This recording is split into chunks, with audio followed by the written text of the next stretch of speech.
반갑습니다. 플러스 경매 김수경입니다. 오늘은 울산광역시에 있는 다가구 원룸 건물 같이 한번 살펴보려고 합니다. 자, 울산이라고 하면 현대입니다. 그래서 현대중공업, 현대자동차, 대기업이 있고 협력업체들이 있고 그러면은 다가구 원룸 건물에 대한 임대 수요는 상당히 많은 편입니다. 자, 임대 수요가 많은데 감정가 대비해 가지고 34%까지 떨어져 있는 사건이 있습니다. 왜 그런지 어떤 문제점이 있는지 같이 한번 살펴보도록 하겠습니다. 자, 입찰 기일은 5월 4일입니다. 5월 4일이라서 아직 날짜 여유는 많이 있고요. 사건 번호는 2019 타경에 20421 됩니다. 울산광역시 북구 양정동이고 다가구 원룸, 토지 면적은 103.758평, 건물 면적은 187.699평으로 건물 규모도 다가구 원룸 중에서는 작은 편은 아닙니다. 감정가 대비 14억 8,720만 원이고요. 최저가는 5억 1천 선으로 지금 떨어져 있습니다. 자, 그러면 입지 한번 보도록 하겠습니다. 위치 볼게요. 제가 현대자동차 쪽이라고 했습니다. 그래서 여기 보시는 곳이 지금 보이는 좌측에 보이는 이게 현대자동차입니다. 현대자동차고요. 그리고는 여기가 이제 현대자동차 나오면 교차로입니다. 현대자동차 4공장 앞 교차로고요. 해당 물건은 여기에 있는 이 물건입니다. 자세한 입지는 여러분이 경매 사이트 들어가셔서 자세히 로드뷰도 보시고 한번 확인해 보시기 바랍니다. 자, 입지는 봤고요. 그러면은 이 건물에 대해서 어떤 하자가 있는지 어떤지 전반적인 내용 한번 보도록 하겠습니다. 자, 토지 감정이 7억 2,716만 원입니다. 건물 감정 1층에서 4층까지 있는데 1층은 필로티 주차장 그리고 계단실 승강기 이렇게 되어 있습니다. 여기는 다가구 원룸이라도 승강기가 있어요. 네. 그리고 사용 승인은 2013년 7월입니다. 아직 8년이 안 됐고요. 자, 그리고 그렇게 해서 건물 감정은 7억 3,300 얼마 이렇게 돼서 합해서 14억 8,700이다 이렇게 되어 있습니다. 사진 한번 보도록 하겠습니다. 사진. 자, 여러분도 이런 사진들은 어느 사이트에서 다 보시죠, 그죠? 네. 그래서 요 건물이에요. 골목 안으로 들어가서 있는 겁니다. 네, 그렇게 돼서 돼 있고, 그래서 요건 입구 부분이고, 이건 복도고, 그래서 이렇게 토지가 모양이 이런 겁니다. 자루형 토지라고 우리 얘기하죠, 그래서 자, 보겠습니다. 한번 볼게요. 1층입니다. 1층 평면도예요. 1층 계단실, 그리고 여기가 승강기 그렇게 되고요. 그리고 2층입니다. 계단 올라가서 승강기 내려서 그래서 현관문이 하나, 둘, 셋, 네 개 있습니다. 그래서 하나, 두 가구는 보니까 그래서 거실 겸 주방, 방 둘, 이런 식으로 되어 있고 하나는 거실 겸 주방, 방 하나, 그리고 하나는 스튜디오 타입, 이렇게 보입니다. 그래서 네 가구네요. 2층에. 그 다음에 볼게요. 3층입니다. 3층은 이렇게 그래서 엘리베이터 그래서 계단 내려서 이쪽으로 현관 들어가고 이쪽으로 현관 들어가고 이렇게 됩니다. 요거 하나는 여기도 방 2개 거실 겸 주방 그리고 또 하나도 여기도 방 2개 거실 겸 주방인데 이쪽은 상당히 넓어요. 그죠? 그래서 두 가구 되어 있고요. 그리고는 3층 위에 4층이죠. 4층은 보니까 한 가구, 우리가 흔히 말하는 다가구 원룸이나 불린주택 보면은 제일 위에 주인 세대라고 되어 있죠. 꽤 널찍하게 이렇게 보입니다. 그래서 4가구, 2가구, 1가구에서 7가구라고 되어 있습니다. 자, 그러면은 한번 우리가 건축물 대장도 볼게요. 자, 건축물 대장 여니까 다행히 여기에 위반 건축물이라는 기재가 없습니다. 그리고 7가구 되어 있고 아까 내용처럼 1, 2, 3, 4층 이렇게 되어 있고요. 그리고 여러분 보시는 요 이제 건축물 대장은 2020년 12월 30일 기준입니다. 자, 그러면 자세한 내용 한번 권리 분석 이제 한번 해보죠. 등기부 봅시다. 자, 등기부 볼게요. 토지 등기부 볼게요. 토지 등기부 보니까 2009년 11월 20일 날 김모 씨가 증여를 받았습니다. 토지 등기부에서 토지 소유주는 김모 씨 됩니다.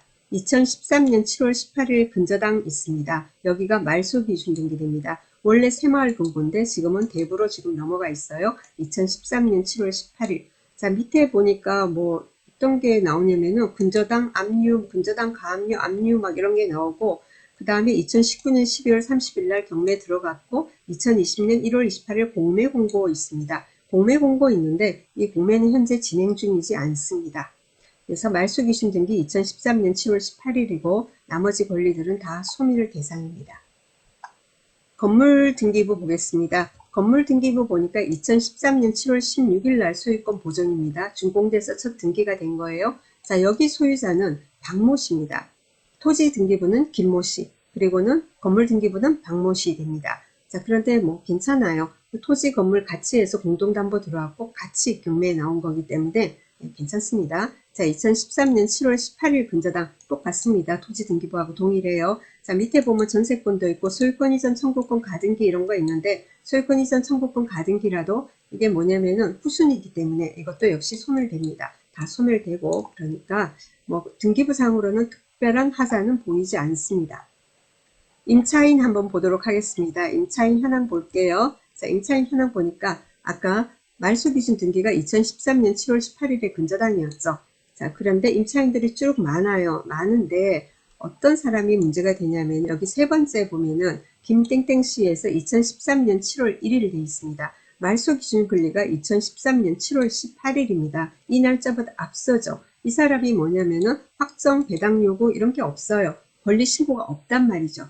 자, 선순위 아닙니까? 선순위 임차인이 어떻게 되는 거지? 이 부분이 명확하지가 않으니까 아마 계속해서 유찰이 되지 않았나라는 생각이 듭니다. 자, 지난번 3월 31일 날 경매였습니다. 네, 1차, 2차, 3차에서 1차, 2차, 3차 3월 31일 날. 자, 이때도 이제 유찰이 되니까 이번에는 이제 5월 4일인 겁니다. 자, 어떻게 됐냐면은 문서 송달 내역을 제가 열어봤어요. 문서 송달 내역을 내니까 3월 31일 날도 낙찰이 안 되니까 아이고 큰일 났구나 라는 생각이 들었는지 4월 2일 날 채권자 측에서 그 아까 그 날짜상으로는 선순위 임차인으로 보이는 그 점유자에 대해서 김모 씨에 대해서 대항력이 없다는 의견서를 제출했습니다. 대항력이 없다. 왜? 라는 것을 이제 증빙을 한 겁니다. 그 내용을 우리가 같이 한번 보도록 하겠습니다.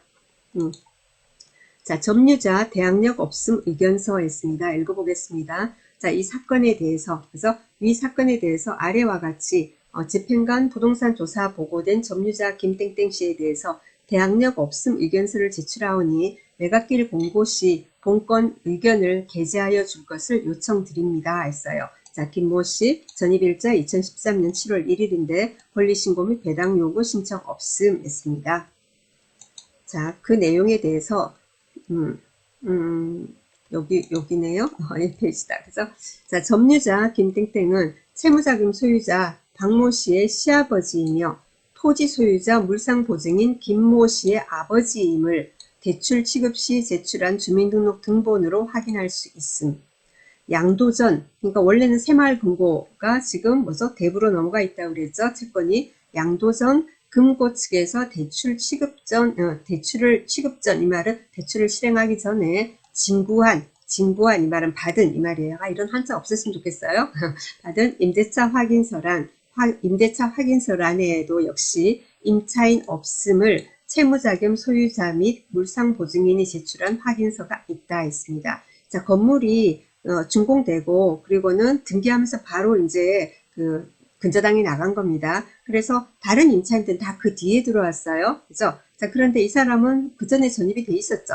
자, 하지만은 뭐냐면은 주민등록 등본도 제출하고 그리고 임차인이 없다라는 그런 확인서도 있다라고 했습니다. 그리고 낙찰자에 대한 대항력 없음 및 인도명령 대상 의견 했습니다.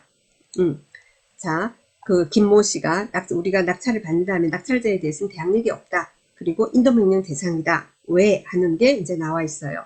주택임대차보호법 제3조 제1항에서 주택의 인도와 더불어 대항력의 요건으로 규정하고 있는 주민등록은 거래의 안전을 위해서 임차권의 존재를 제3자가 명백히 인식할 수 있게 하는 공시방법으로 마련된 것으로서 주민등록이 어떤 임대차를 공시하는 효력이 있는가의 여부는 그 주민등록으로 제3자, 어디 갔지? 제3자가 임차권의 존재를 인식할 수 있는가에 따라 결정된다고 할 것이므로 주민등록이 대항력의 요건을 충족시킬 수 있는 공시 방법이 되려면 단순히 형식적으로 주민등록이 되어 있다는 것만으로는 부족하고 주민등록에 의하여 표상되는 점유관계가 임차권을 매개로 하는 점유임을 제3자가 인식할 수 있는 정도는 되어야 한다라는 대법원 판례를 인용했고요. 자, 부동산의 인도명령의 상대방이 채무자인 경우에 그 인도명령의 집행권은 당해 채무자는 물론 채무자와 한 세대를 구성하며 독립된 생계를 영위하지 아니하는 가족과 같이 그 채무자와 동일시되는 자에게도 미친다 라고 했다. 이런 이제 대법원 판례 그랬어요. 자, 우리가 이제 낙찰 받잖아요. 낙찰 받으면은 대항력 없는 사람에 대해서 소유자 및 대항력 없는 임차인에 대해서 우리가 인도명령 신청하면은 즉시 이제 인용이 됩니다. 자, 그런데 부동산 인도명령의 상대방이 채무자인 경우에 그러니까 그 채무자만이 아니라 그 채무자와 한 세대를 구성하며 라고 했어요. 한 세대를 구성하며 독립된 생계를 영위하지 아니하는 가족, 그러니까 같이 사는 가족, 실질적인 거주를 같이 하는, 생계를 같이 하는 가족은 그 채무자와 동일시한다 라는 그런 내용입니다. 따라서 매각기일 지정에 따른 매각 공고 시에 본건의 의견을 공고하여 주실 것을 신청합니다 했어요. 자, 지금 현재 여러분이 오늘 제가 지금 4월 6일 날 녹화를 하고 있습니다. 오늘 현재 매각물건 명세서에는 그런 내용이 없죠. 당연히 매각물건 명세서는 각 경매 기일에 7일 전에 그저 기재가 돼서 올라옵니다. 자, 그렇기 때문에 지금 이런 의견서가 제출이 된 것은 뭐죠? 아까 3월 31일입니까? 그날 그 앞에 이제 경매가 유찰이 되고 나서 이제 4월 1일 날 이제 온 거예요. 5월 4일 날 경매할 거잖아요. 그죠? 그럼 그 일주일 전에 매각물건 명세서 여러분 확인하시면은 이런 내용이 기재가 이제 돼 있을 겁니다. 그래서 따라서 매각기일 지정에 따른 의견을 공고해달라 이 말이 매각물건 명세서에 기재를 해달라. 그래서 사람들한테 널리 알려달라 이 말이죠. 자, 그러면서 주민등록 등본 첨부를 했고 임대차 확인서 뭐 이런 거를 제출했다. 임대차 확인서에는 뭡니까? 그런 그 당시에 그죠? 대출 실행 시에는 임대차가 전혀 없다, 임차인이 없다라는 그 확인서 그리고는 주민등록 등본 이 주민등록 등본에 같이 되어 있겠죠. 그죠? 자, 여기는 건물 소유주, 토지 소유주가 다릅니다. 근데 두 사람이 부부예요. 그죠? 부부예요. 그리고 건물 소유주 입장에서 볼 때는 뭡니까? 여기 김모 씨 같은 경우에 뭐 전입이 일찍 되어 있는 김모 씨는 시아버지, 그리고 토지 소유자 입장에서 볼 때는 아버지이고 주민등록 등본상에 같은 그죠? 네, 같이 기재가 돼 있고 그러니까 가족이다. 네, 그러니까 뭐죠? 그러니까 임차인이 아니다. 그래서 안심하고 다른 사람이 입찰할 수 있게 이렇게 해달라. 이런 식으로 지금 내용이 지금 나와 있는 겁니다. 그러면은 한번 우리가 다시 한번 원래 돌아가서요. 자, 등기부 다시 볼게요. 다시 보겠습니다. 자, 말소기준 등기가 2013년 7월 18일 정리할게요. 첫 번째 보니까 전입이 없어요.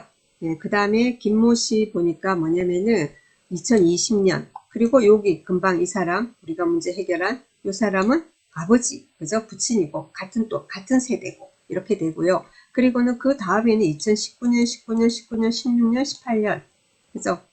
네, 그 다음에도 18년, 그 다음에는 전입이 없고, 뭐 이런 식입니다. 그래서 임차인, 대항력이 있는 임차인 전혀 없고, 나머지 임차인들은 배당을 받으면 좋고, 일부라도 그죠? 전액이건 일부라건 받았으면 좋겠고, 못 받아도 우리하고는 관계가 없고, 단지 배당 한 푼도 못 받으면은 어떻게 됩니까? 마음은 우리가 편치 않죠. 그래서 이사비 약관으로 해서 예, 그렇게 지원해서 해결하는 것이 가장 최선일 거고요.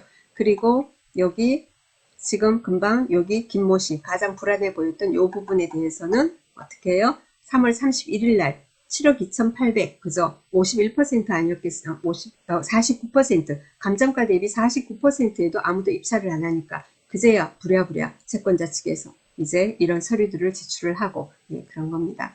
그래서 이번에는 아마 당연히 그죠? 그 부분 때문에 해결이 안 되다가 뭐 공고를 해달라니까 매각물건 명세서 보겠지만 그런데 쭉 보다가 여러분들도 우리도 왜 사건 보다가 아 이거 좀 찜찜한데 그래가지고는 이거는 예를 들면 전화를 해요. 뭡니까 원래 새마을금고 그 근저당권이 지금 대부로 넘어가 있잖아요. 그럼 대부로 전화를 해가지고 이게 어떻게 되는지 이제 우리가 문의를 많이 합니다. 그러면은 이제 문의를 해서 괜찮구나 하고는 이게 뭡니까 입찰을 준비하는 사람도 있는가 하면은 뭐 그런 거 잘 모르고 그냥 초보 분들 같은 경우에는 그냥 패스하고 지나가 버립니다. 괜찮은데 입지도 괜찮고 골목 안쪽이긴 하지만 워낙 뭐 임대수 괜찮을 것 같고 그리고는 뭐 임차인 보증금 월세를 가지고 계산하니까 또 괜찮고 수요도 있는 것 같고 괜찮은데 7억 2,800이 들어갈까 말까 한 번 더 유찰되길 기다려야 하나 아니면 들어가야 되나 그런데 또 그 부분이 굉장히 찜찜하고 아니 그렇단 말이에요. 근데 우리 이제 경매를 오래 하다 보면은 여러분들이 다 알게 됩니다. 뭐냐면은 선순위 임차인이 보증금 많은 선순위 임차인이 있는데 은행에서 대출이 안 나갑니다. 안 나갑니다.